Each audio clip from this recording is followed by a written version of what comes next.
A lot of money and a lot of security, which I think is what everybody wants. Security for a head coach, JC, is often dependent upon his quarterback. And Joel Klatt came up with a list of the top 10 quarterbacks in college football for 2025. So here it is. Number 1, Cade Klubnik. Number 2, Arch Manning. Number 3, John Mateer of Oklahoma. Hey now. I guess he's banking on another Washington State Cam Ward-like impact. No. Number 4, Sam Leavitt, Arizona State. Number 5, the aforementioned Drew Aller. Then Garrett Nussmeier, DJ Lagway, Lenoris Sellers. That's back-to-back-to-back SEC guys, 3 of the 5. Luke Altmaier of Illinois, JC, right in your backyard.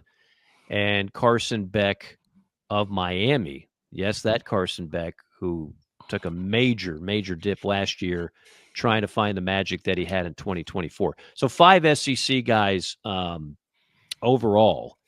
Anything that stands out before I give you my revelation of something that I found rather it's not just about this list. I could have given you 10 others that would have applied to something that I think is very odd and unusual in the SEC this year, but anything that stands out to you about the list as a whole? Well, first of all, it's probably not going to be right. It has just as good a chance as being right as any of the other ones. Yeah, because they weren't last year. I mean, we sat here, we had a bunch of conversations about quarterbacks, and they're fun conversations to have, frankly. I'd always rather talk about that than teams because it's easier to kind of halfway look at a quarterback and say, well, he can do this, this, and this. Than a team like Mississippi State's got 60 new players. They're going to be picked last, but hell, they may finish top 3. We talked about surprise teams. I mean, I don't know. I don't know who's on that team. It's a mystery. It's like dining in a place like the buffet, and it doesn't have a health grade on the door. You just never know. Could be delicious, could be awful, could make you sick, you could die. Sounds like I just don't know. Buffet place I've ever eaten at for they're spinning the wheel o' chance in Starkville, but nevertheless, yeah. So it's gonna be. But so with Joel Klatt, normally there are things he says that I love and things he says that I laugh at. I love the Luke Altmaier pick. I watched Illinois play almost every game last year. And I think he's a heck of a quarterback. He's a transfer from Ole Miss. He's from Mississippi. He's a Mississippi kid, and is really good in that system. He's got Barry Lunny Jr., who played quarterback at Arkansas and used to be at Arkansas as their offensive coordinator. He does a fantastic job. I think he is one to watch. I love Garrett Nussmeier. I would have Sellers over Lagway. Myself, I just didn't see enough from DJ last year. I thought Florida won those games a lot with their defense. If you look at Ole Miss and LSU and what they did, Drew Aller's probably about right. I respect, I think Carson Beck's kind of sending a message to him, even though he's top 10, because a lot of people would put him up there just because he's Carson Beck. I like that pick. John Mateer, the kids these days, when you hype somebody, they call it glazing. Everybody's glazing this guy. And I understand Cam Ward did what he did at Miami, but the defenses are a little different that Cam Ward faced than what 100% Mateer's going to face. Yeah, it was a weak schedule last year. And I'm just not totally convinced that Mateer has his skill set. I do think he probably is going to be better than Jackson Arnold and Hawkins were last year. I hope they fix the offensive line because that's okay. He's going to have more receivers to throw to.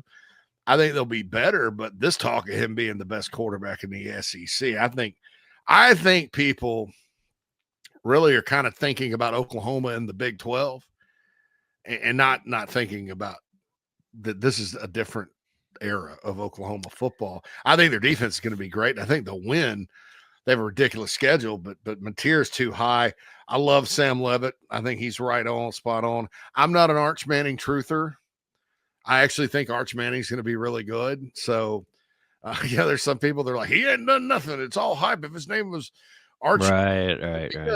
Well, that's true. Nobody knew nobody ranked Lenore Sellers or DJ Lagway high in the SEC last year.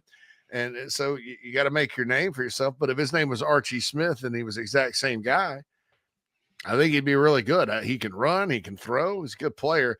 And Cade Klubnik, I think settling on him as number one is number reason. It's safe because his stats were actually pretty amazing last year. He threw for like 4,100 yards.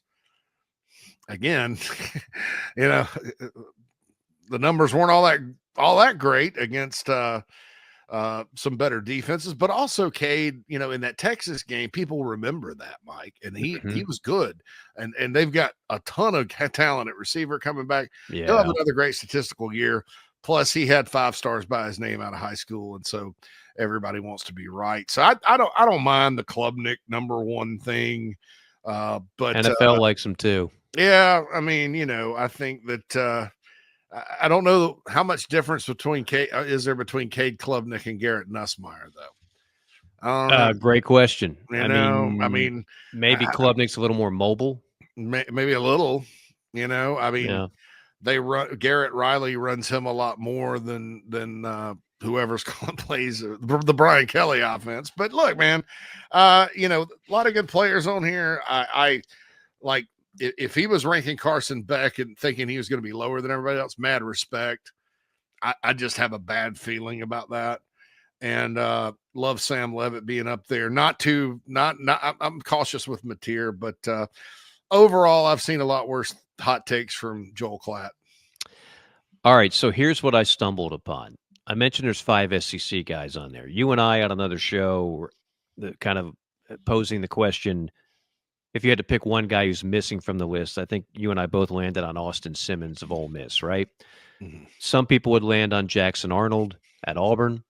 And some would even say, don't forget that Diego Pavia kid, this just in. He's got moxie, and he's done some good things over there. Forget about NFL draft. He's not a draft guy, but he's a good college football player. And I'm with all that. So that would be 8 guys. That's half the league that we just mentioned. And I think that would be a fairly consensus, don't you? Well, yeah, and don't forget, I mean, there's more. But there's more. But before you get to the more, I just want to point out, we just mentioned 8 guys. 8. Okay, there are 3 premier programs in the SEC that are not in the top half of projected quarterback play. Think about this. Alabama, Tennessee, and Georgia. Those 3 programs don't have a quarterback. Forget about the top 5. They're not sniffing the top 5. The top 8, maybe even the top 10 in some cases, depending on whose opinion you value.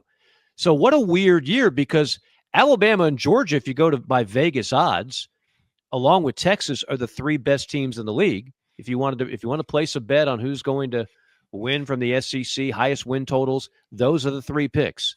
And yet 2 of them don't have a quarterback that, according to every ranking out there, is really even in the top half. And Tennessee, after the whole trade, call it what it is, and getting Joey Aguilar from UCLA and losing Nico over money, they got a guy who some people think is bottom of the barrel in Aguilar. I'm not one of those per se. I'm just saying that that's where most of the projections are.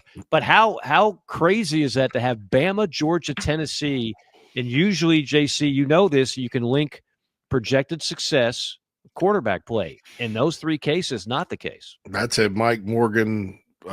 That's in the Mike Morgan Bible of college football. And that's it's true. Right. It is. Morgan 1:3. Chapter.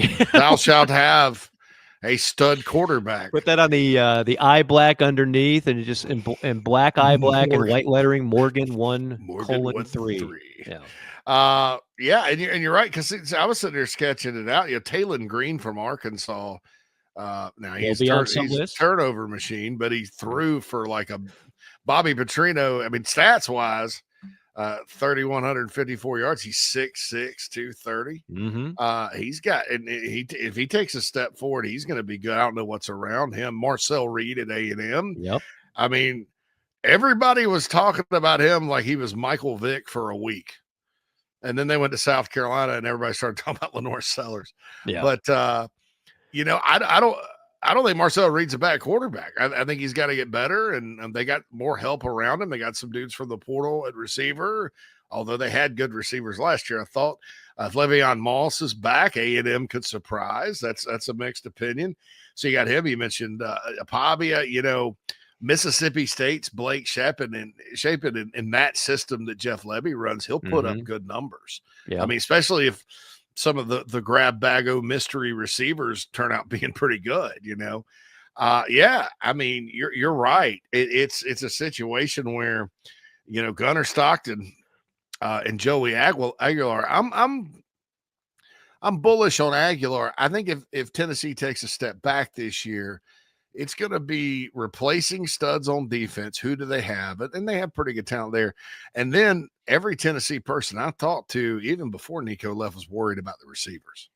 Like, we're used to them having studs, and Squirrel White's at Florida State now. I was surprised about that. So Chipmunk Brown is still in the portal if they want to pick him up. There we go. Yeah. So I don't know that it's so much Aguilar, and then you replace Sampson at running back. Peyton Lewis, the guy that's supposed to be replacing him, was a really good prospect out of Virginia at running back. But then they lost how many offensive linemen? And their offensive line was old, dude. They were a bunch of dudes that have been around there for a while. So I don't know what to make of them. Alabama, everybody from Greg McElroy on down says Ty Simpson's the guy. He was a 5-star. Maybe he's like Cade Klubnik and just, gets better. I don't see it. I still think Keelan Russell will be starting by October. And then Gunnar Stockton's interesting because I think he's really good. But, I just don't know, how good is he going to be? How's Mike Bobo going to use him? Is he going to be able to use his legs? He and Georgia offensive coordinator Mike Bobo go back to like when he was a kid. They're like buddies, they know the family and stuff. So, I'm sure Mike's been thinking about it, and Georgia's offense could look a little different this year. But I think Stockton will be fine. Alabama's situation and Tennessee's situation for different reasons kind of are like, I don't know. Yeah, I know you don't think Ty Simpson's going to last long. You think the freshman's going to take over in that one, right? Maybe. I mean, we'll see. I mean, they're going to Florida State. Florida State doesn't have the garbage bags over their upper deck anymore. Their stadiums, along with everything else, it looked like the Montreal Expos. They were playing. Baseball teams will put the canopies up when they're not drawing attendance. They'll have the garbage bags over their heads like the old New Orleans Saints fans if they don't start winning some games there. Well, they got Gus Malzahn, the Tide Killer, as the OC. I liked Thomas Castellanos at Boston College. But by God, until the guy just quit on the team and left and got I didn't like that as a quarterback. But he did really well when they beat him, Florida State down there. He's for that system, he's good. So that's a tough opener because Florida State fans, they're going to flush last year. It's Alabama coming in. They're going to be fired up and it'll be loud. And last time we saw Ty Simpson in a game that matters when Saban, I think Saban started him at South Florida. Remember when they didn't start really well and he benched Milroe? And Ty Simpson started that game, and they beat University of South Florida 17-3. Yeah. I texted a friend of mine that day. I was like, I think the dynasty's over, man. I couldn't believe it. But and he looked bad. He looked terrible. But they got Milroe back, and long story short. But, I mean, if he wins the job, he wins the job. We'll see. I just knowing how that works down there, if they drop a game or two, they're not going to want Ty Simpson to be they're going to want to go to the young guy. And I think the staff will do it just because they won't want to hear it. They have a show called Hey Coach down there. Don't you? Hey Coach. Russell. I think that Chris Stewart, I believe, hosts that one. Love that voice of the Tide. It'll be very interesting to say the least when it comes to quarterback play in the SEC.